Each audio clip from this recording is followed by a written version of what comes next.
So, how many tanks are left in Russia? This is a question that often arises in discussions, and it is simply impossible to find an exact answer. I don't think that even Shoigu and Gerasimov know it. However, attempts to count the tanks continue, and today we will analyze one of such attempts, the report from the French open source intelligence center ARI. I will just call them French because it's kind of a tongue twister for them, the name of this center. So the French attempted to figure out how many tanks the Russians have in storage bases. It must be said that the figures here vary significantly. For example, the International Institute for Strategic Studies estimated this number in 2022, and they arrived to whooping 17.5 thousand tanks, and they were included the 200 T-90s, 3,000 T-80s, 7,000 T-62s, 2,000 T-64s, 2,500 T-62s, and 2.8 thousand of T-55. But these calculations are very imprecise because they are based on estimated the number of tanks that were produced during the Soviet era. And Soviet Union is not Russia, and Russia is not Soviet Union. Quite a lot of tanks were left in some republics that became independent states, for example, Ukraine, Kazakhstan, Belarus, and so on. So, this is very imprecise. And some were just sold, some were cannibalized, and the rest. Okay.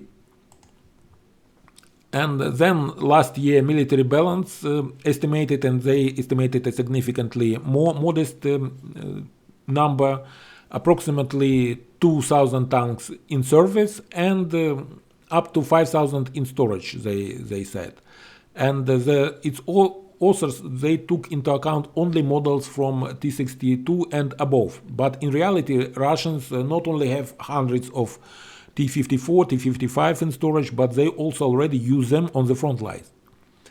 And interestingly, in 2022, military balance also gave estimation, and they estimated at that time that Russians have 13.7 thousand tanks. But even in that case, they were not counted T-54, T-55s.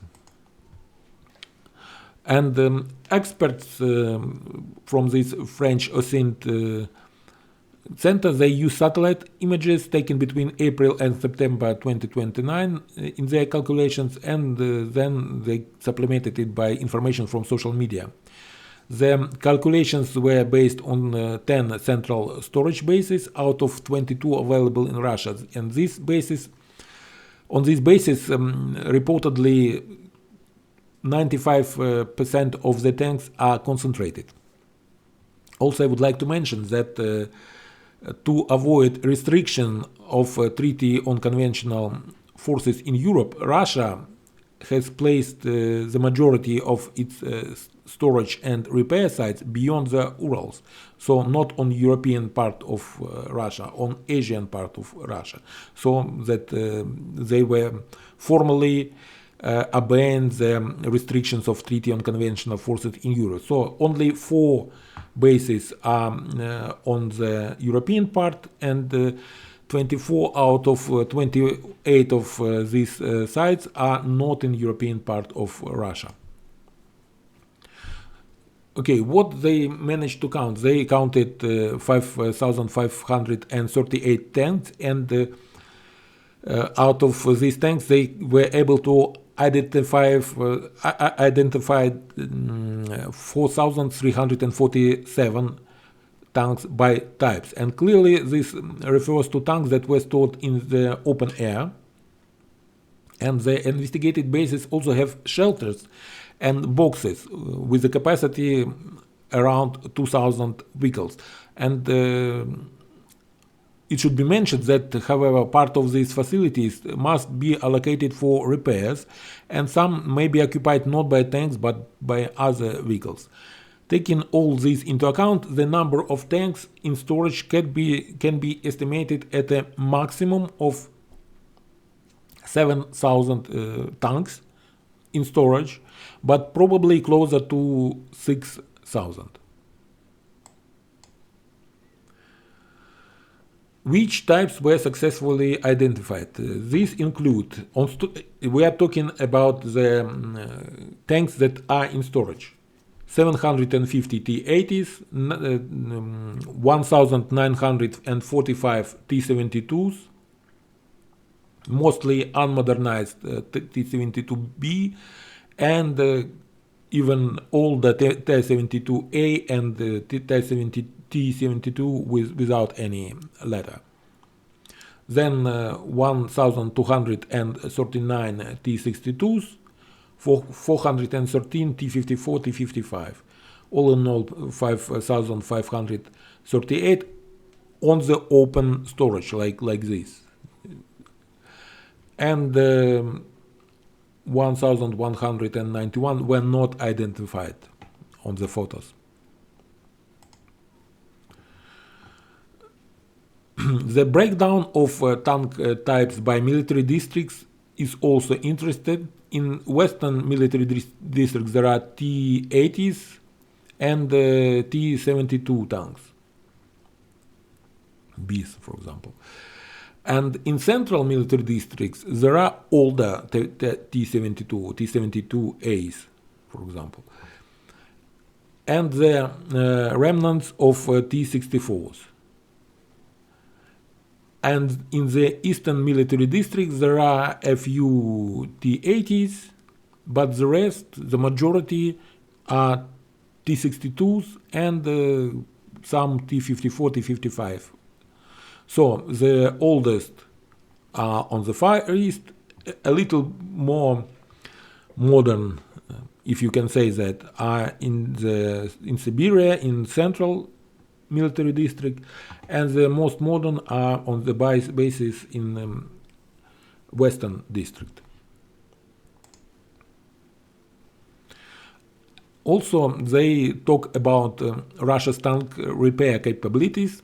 Currently there are 8 major military vehicle repair plants in the operation, and 3 of these plants are involved in tank repairs, and the rest are repairing other type of vehicles like BMPs, BTRs, and BRDMs, and the rest. And in addition to these 3 factories, there is also Omsk Transmash, which used to manufacture T-80 tanks, but now they are not manufacturing them from scratch. They are upgrading them and repair to the level of T-80 BVM. Also, the repair rate, according to French estimates, is significantly lower than what Russian propaganda suggests. For instance, the 103rd Armored Repair Plant in the Baikalsky Krai is capable of restoring an average of 8 T-62 tanks per month, because at the beginning of March of 2023, around 40 such tanks were reportedly handed over to the military, but the repair started in October 2022. So from October 2022 till March 2023, they were able to repair only 40 vehicles. In contrast, Russian publications, they claim a monthly repair rate of 22-23 tanks at the same facility. Then there is 61st Armored Repair Plant in St. Petersburg, and they repair from 30 to 60 tanks per year, and 163rd Armored Repair Plant in Krasnodarsky Krai, they were fulfilling previously signed contracts, and reportedly they repaired 24 T-72 tanks and 100 BMP-2 infantry fighting vehicles during the year.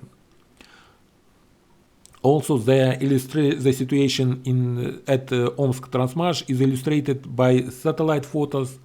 In November of 2022, about 100 tanks were awaiting repair, and by May 2023 the queue had approximately doubled. And the time it takes to restore one tank taken from storage, it depends significantly on its condition, For machines in worse conditions, it ranges from 3 to 4 months. And often restoration involves cannibalizing parts from other vehicles, so when you see that some tanks are in storage, you cannot judge how many parts are missing from them. What about Uralvagonzavod, the monopolist of tank production at the moment? So from 2011 to 2021, Uralvagonzavod modernized approximately 1,240 T-72 tanks to the standard of T-72B3M. And but in 2021, the pace of modernization significantly decreased. French attributes this to the depletion of stocks of T-72B tanks that were eligible for upgrades. During the peak period, up to 300 tanks were modernized per year at Uralvagonzavod, but this number later dropped to 120 tanks and has now fallen to 0. Instead, Uralvagonzavod has shifted its focus to the production of T-90M, predominantly from they are producing not entirely new tanks, but they rather upgrading from previously made T-90 of more old modifications. So, according to French estimates, the Russian industry is capable of producing approximately 390 tanks per year, including new ones, upgraded models, and restored tanks. However, Russian sources cite figures of 700 to 800 tanks in 2022 and even 1,500 in 2023. We know how they do that. They count one and the same tank several times, or they, for example, they count the tanks that were sent back to the factory for some minor repairs, and they count them as newly produced because it leaves the factory, yeah. So we can count it as a tank that left the factory. And also, due to the sanctions, the quality of production is declining. Tanks that are reintroduced into service, they have to be equipped with thermal imagers, for example, whose specifications are of worse quality, and these specifications are comparable, for example, to the devices that were used in the Cold War era. So, at the beginning of the full-scale aggression against Ukraine, the Russians had 2,987 tanks in service. According to data from IISS, as of the beginning of 2024, because this data in this table is, I think it is August or September of last year, of 2023. So, at the beginning of 2024, the losses amount to 2,619 tanks. So out of this number, 1,725 were destroyed, 145 were damaged, 205 were abandoned, and 544 were captured by us. So in reality, this figure is even higher because not all losses are reported or recorded on IISS. In this situation, according to French experts, the only favorable development for Russia in 2024 would be an extended stalemate on the front. This would allow them to build up a formidable tank force, taking into account the prospects of increasing the annual production of T-90Ms at Uralvagonzavod to 250 to 300 units, and also there are plans to resume the production of T-80s at Omsk-Transmash. Other scenarios maintaining the current nature of hostilities or a successful Ukrainian offensive, they would lead to further depletion of the aggressor's tank fleet. It means that the stalemate is favorable to the Russian. The pressure must remain continuous in order to prevent any reconstitution of a park of tanks which could be able to carry out an offensive. While the level of technology will most likely not match that of the initial invading forces, the armored fist that Russia can gather, it can pose a threat if it catches the Ukrainian armed forces off guard. Thank you for watching, have a nice day, have a nice evening, and Slava Ukraini!